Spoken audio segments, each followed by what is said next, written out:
Welcome back to Nonstop Fantasy. I'm Jack. I'm Zack. And Oscar isn't with us today, but we have his picks for this week. Yeah, he sent us to these yesterday. We are recording on Thursday. He sent these to us on Wednesday. So one of them is actually going to be incorrect.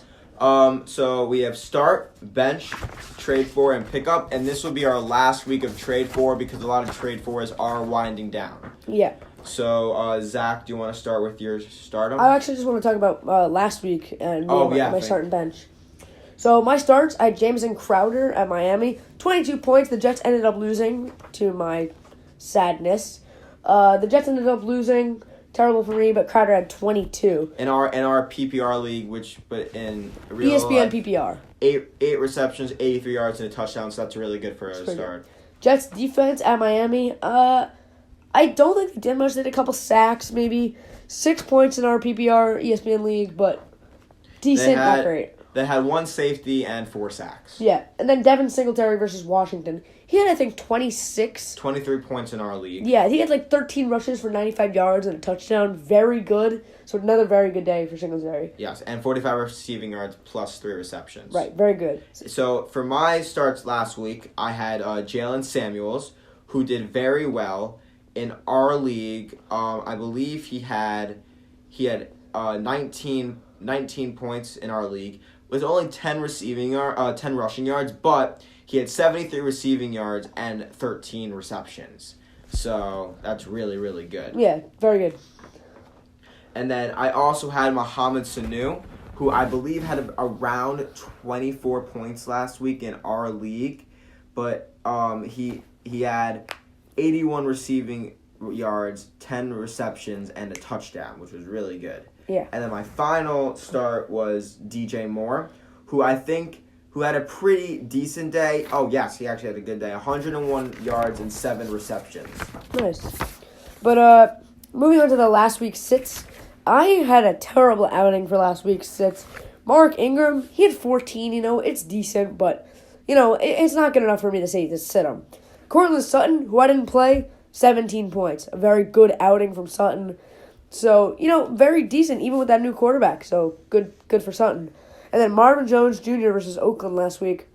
I think 24 points in our PBR league for ESPN. I just didn't hit the nail on the head. We said that we might be wrong in some things. I mean, that's every single fantasy podcast. Yeah, we're looking at matchups here, and Marvin Jones was really on and off. So, I decided, maybe sit him that week. But, that was a hit week for him. Jack, moving on to your sits from last week? Oh, yeah. So I had Golden Tate, who put on decent 6 receptions for 42 yards, which isn't great. So people are probably looking for more out of him. So I'm glad I sat him. LaShawn McCoy, I could not have been more right. He only had 1.9 points. He only had 9 yards rushing and a single reception. And then finally, I said to sit Mahomes if he was playing, and he didn't play, so we're going to forget that. Yeah. So now we're going to move on to this week. So, Zach, do you want to start with your starts? I'm actually going to start with Oscars. Oh, yeah, okay. Because he is not here, but he did this yesterday. We're recording this on Thursday, as I said. But he wrote this on Wednesday. So, just make sure we don't know, if these guys are going to go off or not. So, just disclaimer, we are just basing this on stats and matchups. Yeah. So if we are totally wrong, please do not blame us. We're looking at matchups and other factors that are coming in. So for Oscar, he said start Kyler Murray. I don't know who they're playing actually, but Kyler Murray, they're going up against Tampa Bay. Right. So playing against Tampa Bay, Kyler Murray, probably has a pretty good chance of doing pretty good. Tampa Bay's defense, I actually saw this last week. They had the number 1 rushing defense. Yeah. So for Kyler, maybe putting the ball in the air. Better for him, and he can do that. So don't expect maybe not a lot more rushing. And with Jason Pierre-Paul back, I think it's gonna be more of a throwing game. Yeah. I mean, last week he showed a lot of star potential going up head to head against the undefeated San Francisco 49ers. I mean, they ultimately lost, but 241 yards, 2 touchdowns, and then 34 rushing yards. That's pretty good for him. Yeah, I know. He looks like he has definitely some great potential going into maybe next year. So a good future for the Arizona Cardinals. Then he said Emmanuel Sanders versus the Seahawks, I'm a little on edge about this one. I'm very hesitant about this one as well. Yeah, I think it's definitely possible that he has a very good day, but I also think it's very possible that his downside could be really down and could maybe only get 4 or 5 points. Look, against Arizona, he did very well. 7 receptions, 112 yards, and a touchdown. But that's Arizona. Seahawks are one of the hottest teams in football right now, and led by MVP candidate Russell Wilson, who I think is going to win MVP this year. Yeah. Look, I have George Kittle, I have Tevin Coleman playing this week, but I don't think the 49ers are going to come out with a win this week. I think the Seahawks are going to come. Are they going into Seattle? If it's in Seattle, I think Seattle takes that game. No, they're home, so you know what? They might change my mind. It's going to be a very close game. It's going to be a good one. But look, he might have a lot of upside, which I would agree with. I think that he is either heads or tails this week. Could go off, but could also be bad. Yeah, I also want to talk about, last week, I talked about how the Ravens and Patriots, I actually was talking to my friend Chris, who, he was making picks for the games, trying to win a couple bucks or something, and we're talking about the Ravens game, who I actually, Oscar said to sit Lamar Jackson last week. The Ravens took that game. I told Chris, I was like, if it's in Baltimore, I'd say Baltimore takes that game. A very good outing from Baltimore last week. So, the road team can come in and take that game, but with these really hot teams, it looks like Seattle may not take that game from the 49ers. Yes. Then Oscar also said A.J. Green, but he wrote this yesterday when A.J. Green was pretty much going to be good to go. Today, we heard his ankle is swollen, and it looks like he said he probably won't play. Yeah, disappointed for me, but yeah, I'll be all right. Yeah, and then, Jack, I will go on to my starts for the week. I have Jacoby Brissett versus Miami. Miami, anybody playing Miami, even Jamison Crowder, it's looking like a couple free good amount, maybe 15-plus points. So if you're looking for a quarterback for this week, I even picked up Brissett for this week. If you have Tom Brady who's on a bye, so yeah. I have Matt Ryan, and he's playing New Orleans, so I'm kind of on edge. He still is questionable, which leaves Brian Hoyer to be quarterback. I don't know if he is 100% a start, but he might be looking for a pickup. Yeah, definitely. And then moving on to my second one, I have DJ Moore at Green Bay. Green Bay's a good team, and it just snowed there, I think, last night. But DJ Moore's being included in that offense. I think Kyle Allen could hit DJ Moore on a couple really good passes moving forward. See, I think that your pick could be heads or tails on this for DJ Moore. He's had a couple good games, like last week against Tennessee, against Tampa Bay, against Jacksonville, but again, those are against some very weak defenses.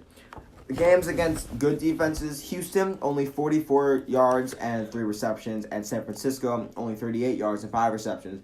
Green Bay's defense is looking really hot. But look, it might end up going into a shootout, or the Panthers get down. They're going to have to throw more, which might be a reason to start DJ Moore. Yeah, exactly. I just have an honorable mention before I move on to my last start, is Singletary. Singletary's having a very good season right now. Frank Gore made sure that Adrian Peterson introduced himself to Singletary, and they had a good conversation. So, Singletary, he's having a great season. I would just say, if it ain't broke, don't fix it. Yes. But on to my last start, like my actual full start, Golden Tate at the Jets. This isn't really an away game. It's going to be 50-50 most likely. The Jets are 1-7. The fans are selling their tickets. The Giants fans are probably going to want to take over this game, and I think this is going to be really more of a home game for the Giants.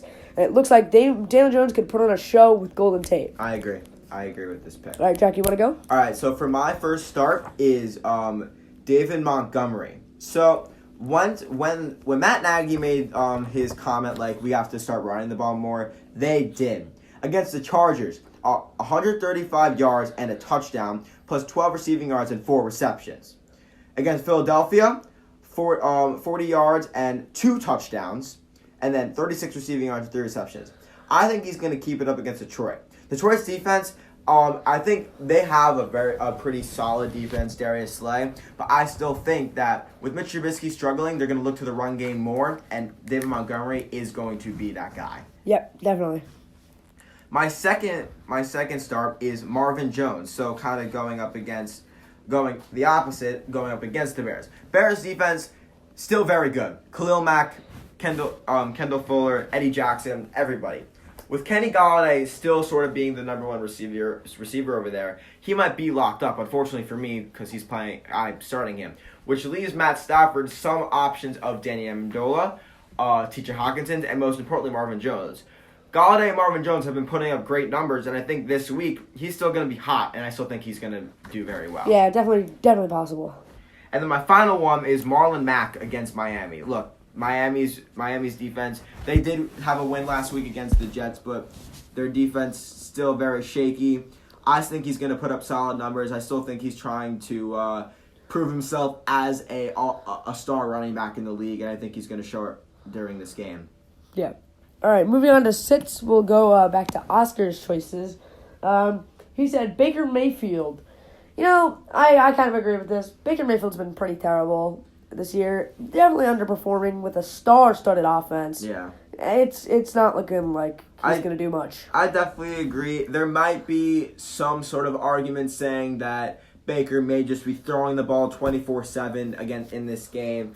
But look, he's definitely been underperforming. People always thought that the Browns may show up this year, but it's just not looking good. Yeah, moving on to a second sit, we have Mitchell Trubisky. Again, I think everybody can agree with this. Trubisky has really just done nothing. Honestly, absolutely nothing. David Montgomery's been decent. Obviously, last week he did well. But, Trubisky just... No, I'm going to just be honest. The Bears look like, after the double doink, they just don't look like they're the same team. Yeah, definitely. That's why I said to start David Montgomery. He's been struggling against teams. His best game was a 20-point game against New Orleans, surprisingly. But there have been games where he just hasn't been putting up the numbers that people have been expecting. Yeah. And then Oscar last has Robert Woods.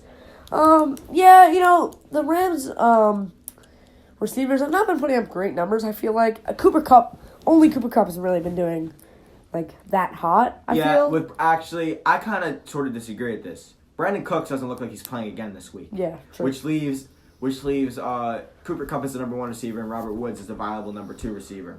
So Pittsburgh defense could be good, but I still expect this team to come out and beat Pittsburgh. Yeah. Moving on to my six, I have Tariq Cohen versus Detroit. Obviously, we've talked about David Montgomery all day. Tariq Cohen has literally just been put in the back seat, and honestly, if I were him, it looks like maybe next year you request a trade if it's really looking like it. I definitely agree with this. Look, Tariq Cohen is their return guy and receiving back, but David Montgomery is their running back.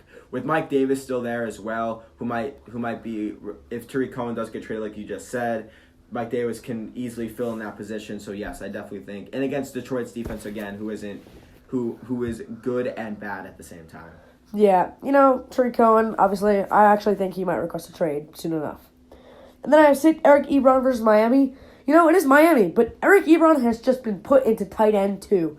And tight end 2 is a terrible spot to be. He's not getting the ball. I think he had 2 catches last week. I played him. He was terrible. My team did terrible last week. And Eric Ebron is just not going to be doing it. Jack Doyle is their number 1 tight end, and he's going to be getting the ball. Which may be a door to maybe starting Jack Doyle this week, just another add-on. Right, exactly. Then my last hit is Robbie Anderson versus the Giants. You would have thought last week that Robbie Anderson would have had a good week against Miami. Didn't happen. So again, I'm just going to say it. The Giants' defense, not great. Robbie Anderson, not looking great since that Dallas game. I definitely agree. Yeah, Robbie Anderson's looking like another sit. All right, so for my first sit is Jarvis Landry going up against Buffalo. Buffalo's defense is one of the hottest defenses this year. In fact, they're one of the hottest teams this year. And the Browns, people saying last year that they were going to the Super Bowl, which I agree. I sort of fell with not the Super Bowl, but the playoff contention. But they've been disappointed. And again, he is their number 2 receiver behind Odell. And look, Odell's been trying to be shot out of a cannon, and he just hasn't been getting the ball. So if Odell's not getting the ball, I don't really expect Jarvis Landry to get the ball, and I think Odell's going to get the ball a lot more, which is a sit for Jarvis Landry for me. Number 2, this is sort of like a questionable thing because maybe a lot of people may not have him, but Jimmy Graham against Carolina. Look, he left the Seahawks and came last year. He is only, I think, very viable in the red zone because he used to play basketball and he is a go-to guy for a lot of 50-50 ball. Carolina's defense, I don't know how good they truly are, but they're on-off. Yeah, definitely on-off because I just don't think that he is a very good start for me, so I'm benching him. And my final one is Calvin Ridley. So look, even though we have Matt Ryan and Julio Jones, and now he is 100% the number 2 receiver, they're playing the Saints. Saints defense is definitely top 5, probably top 3 in my opinion. Look, Julio Jones is something special, so I wouldn't consider sitting him at all. But Calvin Ridley still, I think, kind of needs to progress. So Calvin Ridley is my sit. Right. All right, moving on to the pickups for the week. No, trades, right? Or pick. It doesn't matter. Doesn't matter. We'll do both, probably. I'll just say my pickups and then my trade for directly after. And then we'll do Oscar after that. So my pickup is Zack Pascal. I picked him up. He is about 30% available in ESPN leagues. T.Y. Hilton's out. Pascal had a great week last week, and he's looking like he's going to be the number 1 wide receiver. Yes, I definitely agree with this pick. He's looking very strong. And then for my trade for, I have Devontae Freeman. Devontae Freeman is underperforming, but not underperforming like terribly like Tariq Cohen. He's putting up about 13 points a game. If you need a flex quickly, he's the guy to get. This is where I disagree. See, Devontae Freeman's been definitely underperforming this year. Like, the Falcons are definitely more of a passing offense, and then going up against the Saints who have Cam Jordan, and I just don't think that he's going to be a good trade for. I don't know about this week, but I think in coming weeks. All right, for Oscar. Oscar has a waiver pickup of Devontae Parker. I don't really have an opinion on this. I think it can work out, but it also may not work out. Look, with Preston Williams out with an injury now, I actually agree with this pick. Indianapolis defense is, again, sort of like a 50-50. But, I mean, again, it's Miami. But still, he is their number 1 receiver. And in the last couple of weeks, he's been slowly progressing, sort of coming into his own. And I think that he's a pretty good waiver pickup. Maybe not to play this week, but just to have on your team. Okay, his trade for it was Kareem Hunt. I actually traded for Kareem Hunt, from Oscar. I traded David Johnson for Gerald Everett and Kareem Hunt. I don't know how I feel about this one. I really did it to get Gerald Everett, and with Kenyon Drake back, I don't know how I feel about David Johnson. So, Kareem Hunt, I think as the season goes on, maybe going into week 14, 15, he'll get about 40% of the runs, and Chubb will get about 60. Still, Nick Chubb is 100% the number 1 guy over there, but Kareem Hunt's just going to be looking to inch his way more in the productivity. I don't know if he is someone great, someone that you need on your team, but still a viable option. All right, so for my pickup, I'm going with Auden Tate, who is, you probably never really heard of this guy, but he's actually been sort of putting up numbers with A.J. Green not there, and neither with John Ross. Auden Tate, he's been putting up very good numbers against some good defenses such as Baltimore, decent numbers against Baltimore and Buffalo. And going up against Baltimore again, I think he's in for somewhat of a productive day. If you're looking for some sort of flex in a 10 or 12 man league, or even 8. If you're really looking, but I don't think you're going to need him there. He is definitely a pickup for me. Now, I actually want to just talk about Auden Tate really fast. I feel with new quarterback Ryan Finley in that, we saw it last week. The Broncos backup Brandon Allen comes in, takes down the Browns. And I think that can happen maybe to the Ravens. I don't think so. Their offense would really have to fall apart for this to happen. I definitely don't think. Look, I am a person that disagrees with the fact that wide receiver and running back's productivity goes down with a new quarterback in. Look, they're going to need to test Ryan Finley. He's going to have to throw the ball at someone. They can't give it to Joe Mixon every single time. I do not expect Auden Tate to have a great game. I don't expect the Bengals to win this game whatsoever. But if you're still looking for someone to have a mild game and maybe to have on your bench just in case something bad happens, I definitely think it's a guy to pick up. Yeah. And finally, for my trade for, look, this guy, he is definitely very good, and it's going to be hard to trade for him, and it's Josh Jacobs on the Raiders. I have him. He's been putting up some very good numbers with 24 last week. Yeah. Josh Jacobs is really looking like he's coming into his own. So, yeah, Josh Jacobs is a guy to trade for if you can get him out of that fantasy owner's hands. If it's me and somebody offers me a trade for him, it would have to be really good. But it's looking like he might be a lock. But if you give a guy a good enough trade, you can definitely get him. Look, Josh Jacobs, he is definitely the number one offensive guy. People were a little hesitant when he came into the draft, but he's been showing up nowadays. I mean, he had a very good outing against Denver week 1 and against Chicago week 5. Chicago's defense is great. And look, for a trade for it in the up-and-coming weeks, these are the defense that he's playing. The Chargers, Cincinnati, the Jets, Kansas City, Tennessee, Jacksonville, and then the Chargers in Denver, which is a little bit of better defense. But he's looking for some very productive last couple of weeks as we go into the second half of the season. Yeah. All right, I think that we have everything that we needed to say. Please watch our fantasy podcast on YouTube, and we'll see you next week. See ya.